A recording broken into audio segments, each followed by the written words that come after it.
Hi, everyone. I'm Frank Malakot. I'm a news anchor and a reporter for KTVU's Fox 2 here in the San Francisco Bay Area. My guest is the president and the CEO of Special Olympics Northern California. The coronavirus has canceled their spring season and their annual summer games at UC Davis, but the Special Olympics do carry on virtually. Let's say hi to Mr. David Solo. David, how are you? Good, Frank. How are you doing? Thanks for having me on the program. I appreciate it. Oh, my goodness. It's such a great, not my program, but your program, Special Olympics, as we were talking off camera. I've been affiliated with for a number of years. But for our viewers that know a little bit about it, give them a little snippet of what Special O is. And if you could tell us just how big it is, because it's not only here in America, but it's global. Yeah, Special Olympics is a global worldwide organization. And so here locally, we are Special Olympics Northern California and Nevada. So we serve over 27,000 athletes, and our footprint is all the way from the Oregon border down to Tulare. And then we have the state of Nevada as well. So we have 14 different sports that athletes have the opportunity to compete in. So we have three different buckets. We have our sports program. Most people are familiar with our traditional sports program, Sure. Our 14 different sports, our practices, and our regional events.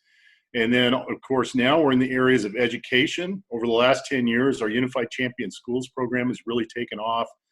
So we're in almost 600 schools throughout our footprint, providing the Unified Champion Schools initiative for students. So that way students that receive special and general education services can compete together on the same sport teams in Special Olympics programming during the school day. And then we also have health. So we have our Healthy Athletes Initiative, where we provide health screenings to our athletes and our competitions and with our strategic partners to really provide free healthcare services to our athletes. We are the largest organization in the world that provides health services to individuals with intellectual disabilities. So Special Olympics is really broadened. It's not just sports. Now it's, we're in education and health, and really the overall overarching goal is about inclusion, right?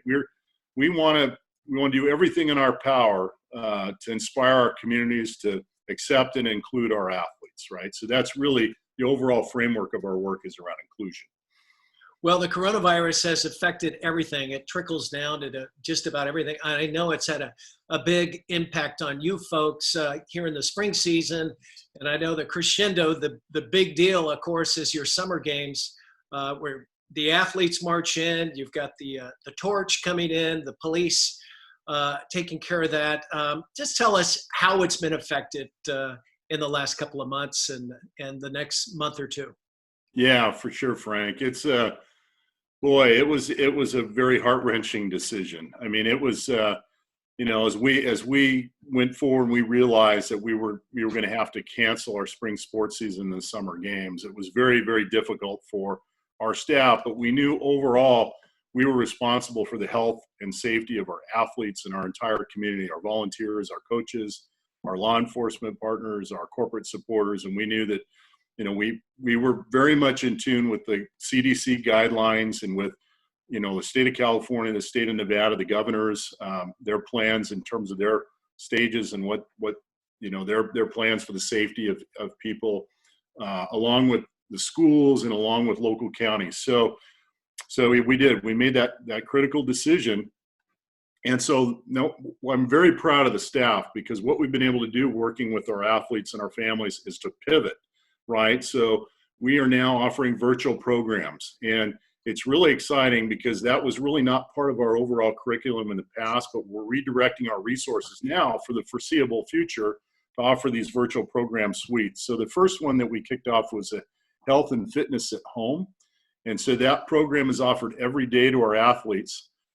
Currently, I believe we have upwards of 400 athletes that are participating in the program. So every day they have the opportunity to interact with staff and expert speakers to participate in health and fitness activities from home, to socially engage. I mean, one of the biggest things for our athletes is they just feel like everybody else right now. They feel isolated and they feel alone, and so it's so important to have that interaction. And we had a great event last week. We partnered with the Las Vegas Raiders and NFL Play 60, and the punter of the Raiders, AJ Cole, actually participated in a virtual event with our athletes. We had 180 athletes participate in that event, and he participate in physical fitness activities and answered their questions and talked to them about the Raiders. And so that's the type of thing that we're doing now. We've also developed a schools at home program that's virtual, that provides resources to our educational partners. And we're developing a virtual suite around competitions as well. And we'll be able to unveil something in the near future that we're working on. So that really is the direction for now, right? Until we can get back on the field. What kind of reaction are you getting from the athletes, some of the kids that are participating, and the parents too? Are they all in? Because I know for a fact, I've been to a lot of summer games. You're hugging, you're high-fiving. I mean, it's all about the camaraderie, the compassion, and that social element that kind of gets lost with this. Yeah, no, I agree, Frank. But I think we're moving in that direction somewhat, because I've been on some of these virtual calls with our athletes, and athletes, through whom they're seeing each other, and they're just so excited. The energy level of some of these events and calls is really high, because they're dying for that interaction. I think the overarching thing about Special Olympics is the friendships, right? And you've seen it. You're right, when they're hugging each other, but and even at the summer games every year we have the dance, and at the dance they're huge. I know, and every year they're waiting to see each other, and it's those friendships. And so I think the virtual medium at least allows us to provide some social engagement for them, so they're not so isolated. But you're right. In the end, it's not like a full-blown competition, and we're just chomping at the bit to get back on the field. But we got to make sure that everybody's safety is our concern. We got to be careful. Right. And well, I mean, down the road, no one has a crystal ball, but the way we greet people, go out to dinner, go to an athletic event. I mean, your summer games are, all about the volunteers coming together, all about the athletes participating, the moms and dads, the patrons and whatnot. Do you see it changing down the road? Or, I mean, it's probably going to have to, right? Yeah. Well, I think what's going to happen as we go through these phases is, we're going to be obviously very aware of the CDC guidelines around mass gathering and social distancing. So I think it's going to be an evolution. So now we're in the virtual suite. That will continue. We're going to continue on that path. We may go into e-gaming as well and look at some of those possibilities. Then I think concurrently, as things open up, it'll depend on the sport. So there'll be some sport where the spacing is more natural. Golf is a perfect example where you could have golf and you can social distance and you wouldn't have a mass gathering. So we're going to look at all those things. There could be some individual skills things that we do, and then we'll just follow, like everybody else, we'll follow the phases. And we get to, like in California, I believe it's phase 3 and phase 4 of Governor Newsom's plan. Phase 3, there's going to be some mass gatherings. It's going to be smaller size. And then phase 4 will ultimately be the big ones. So, and that's where our summer games would fit into phase 4, right? So, we're like everybody else, we're going to follow the guidelines and then phase in over time until we can just full blown get back into what we normally do, Are the athletes kind of adapting to this new virtual world quickly? I think they're coming. They're adapting. I think they still miss the physical competitions. I think it's, I still think that's really prevalent. We still have athletes that we have one of our board members as a coach, and we talked to him 2 days ago, and he goes, these athletes. He got 3 texts that morning about, when are we back at it? I know shelter in place ends May 31st. Does that mean we're back at it June 1st? And it's hard. He has to explain to them, no, it's a process. We're still. So anyway, but they're excited to get back at it. Yeah, I bet. I know the summer games are kind of the big event where everyone gets together from Northern Cal. How tough was it to call that off at UC Davis, where they come in? It's like, it's the Olympic Games. It was the worst. I really struggled with it. We actually did a video of me making the announcement, and I went in the office. I was the only one there, right, during these times, and I was alone. It was before March 25th, because March 25th was the day we made the announcement. And I practiced like 6 to 8 times because I couldn't do it without crying when I was doing it. And then I got through it on the final one, but it was just, I couldn't believe it was happening. Yeah. That 2 week period, I have to say, Frank, was unlike anything I've ever experienced, because we were kind of in reaction mode. We were just like, because we have so many events and competitions. We have 400 a year. So we were canceling so many things or postponing things left and right over those 2 weeks. And finally, we were able to buy ourselves some time to get out front and really plan, because like everybody else, I mean, we had no idea, Yeah, I bet. How about logistically? How hard has it or easy has it been to kind of virtualize Special Olympics?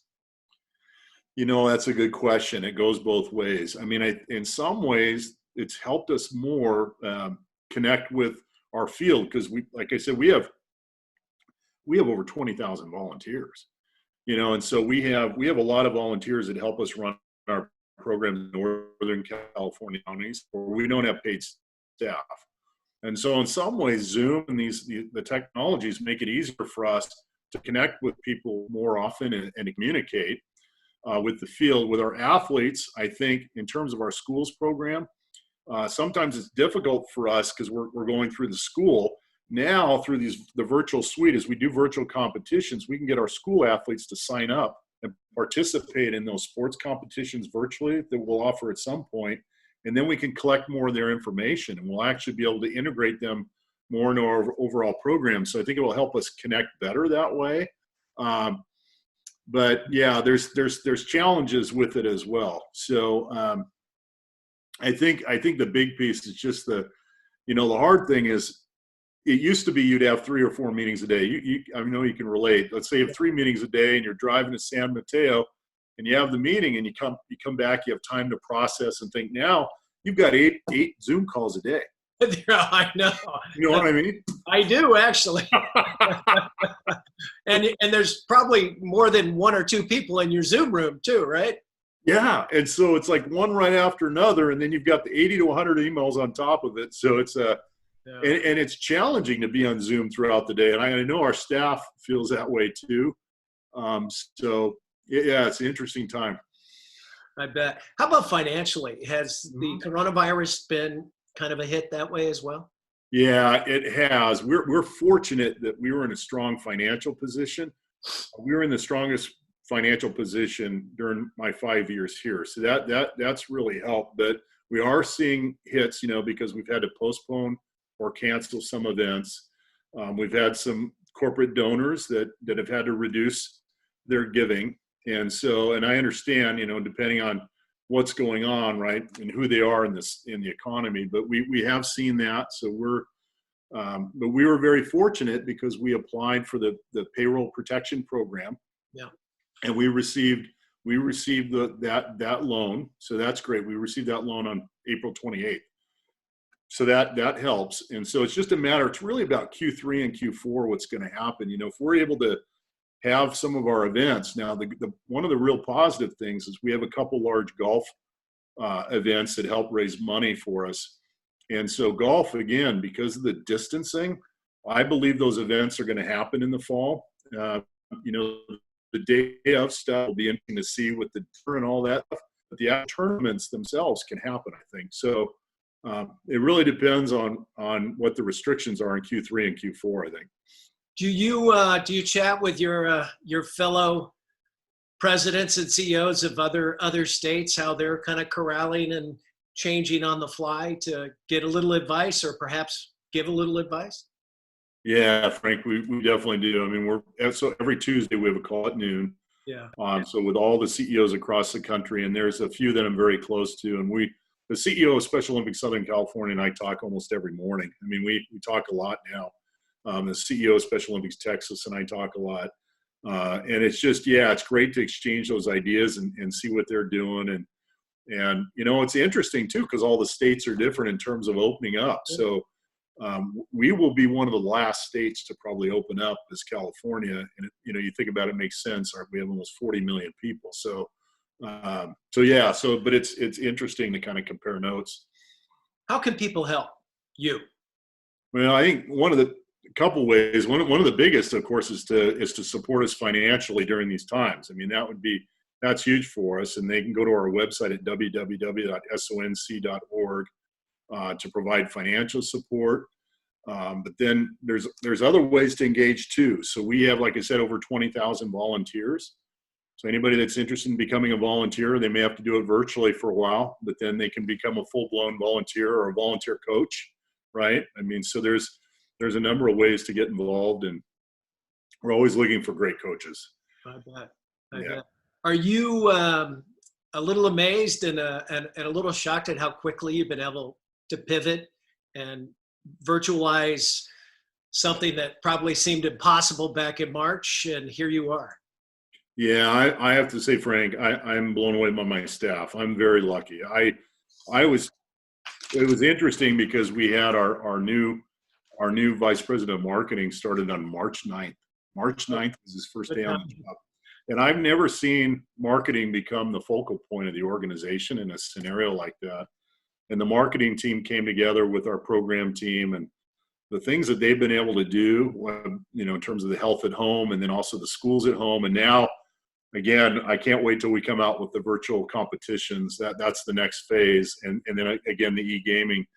But I've been blown away that they've been able to pivot like this. And I'm just so proud because we really come quickly in that arena. It's basically since March that we've been able to do this. So. Well, it's a brave new world, David, that's for sure. And congratulations on making some great moves with Special Olympics here in Northern California. And thanks for joining us. We wish you all the best. No, Frank, it's been a pleasure. It's wonderful to meet you. Thank you so much for having me on the program. I'm very grateful. Well, good to have you too. David Solo, he is President, CEO of Special Olympics here in Northern California. I'm Frank Malika with Fox here in the San Francisco Bay Area. We'll send it back to you.